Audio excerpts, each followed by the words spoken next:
Stop scrolling. If you've ever been confused about your hair type, your hair density, or just what type of locks to get based on those things, this is the video for you.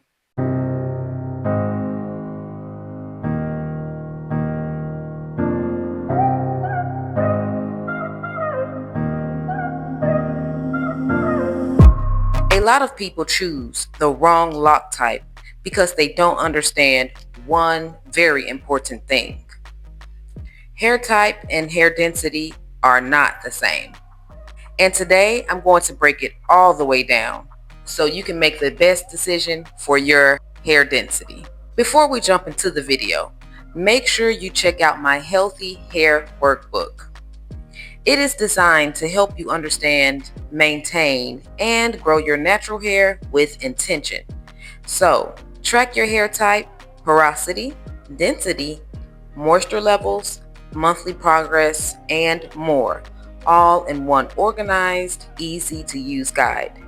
There is an interactive version for your iPad, tablets, or phones, or you can simply download the printable version if you like to physically write. Both will be in the description below. So let's dive right into number one. What's the difference between hair type and hair density? First, let's clear up the confusion. Hair type is the curl pattern of your strands. That's your 1, 2, 3, or 4 category. So type 1 is your straight hair, type 2 is your wavy, type 3 curly, and type 4 coily or kinky. Hair type is about the shape of the individual strands. Now, hair density, that's a completely different story. Hair density is how many strands of hair you have on your head. Think of it like this. Hair type equals the texture.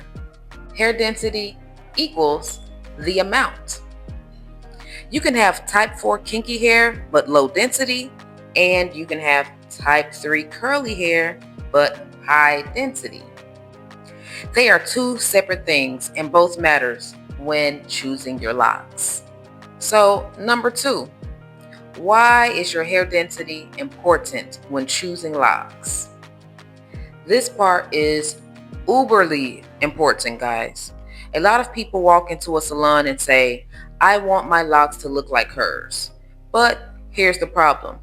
If her hair density is different from yours, it's definitely going to look different. Now, hair density affects how thick or thin your locks will appear, how full your locks will look, how many locks you can realistically have, how heavy your locks will feel, even how your parts will show.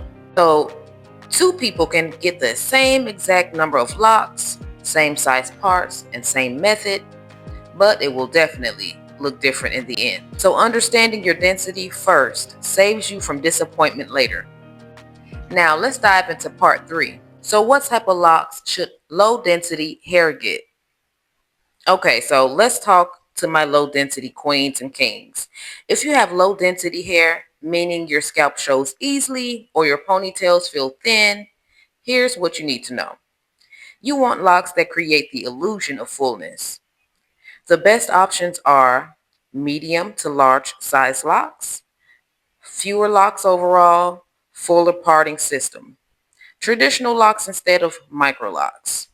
But it's totally up to you because even with micro locks, you can definitely get them a little bigger than your normal super tiny micro locks. Now, what you should avoid: small micro locks, even super tiny sister locks, very small parts, or super skinny locks. Why? Well, because small locks on a low density hair can make your scalp show more and make your hair look thinner. So bigger locks, and not too big, again, not too big, just bigger on the more medium, small, medium size. If you go that route, you'll have more volume and a better overall look.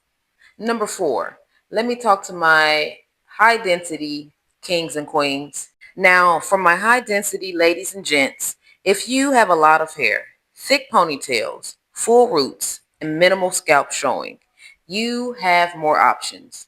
For high density hair, great choices are small to medium locks, micro locks, sister locks, higher lock counts, and neat grid pattern.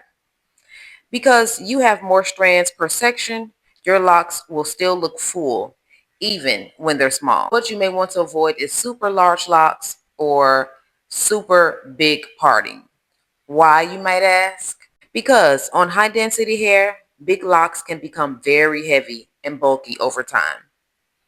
Smaller locks usually balance better with your natural fullness. So here's the big takeaway.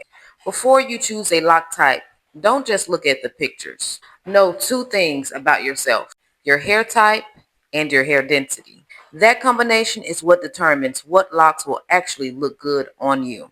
Now, if this video helped you to better understand your hair, make sure you like this video, share this video, and subscribe to my channel. And also, guys, drop a comment below letting me know what you have discovered about your hair. Are you high density or low density? And guys, if you want a part 2 about how to tell what type of density you have and how to find out at home, definitely let me know in the comment section below. So I'll talk to you guys next time. Bye.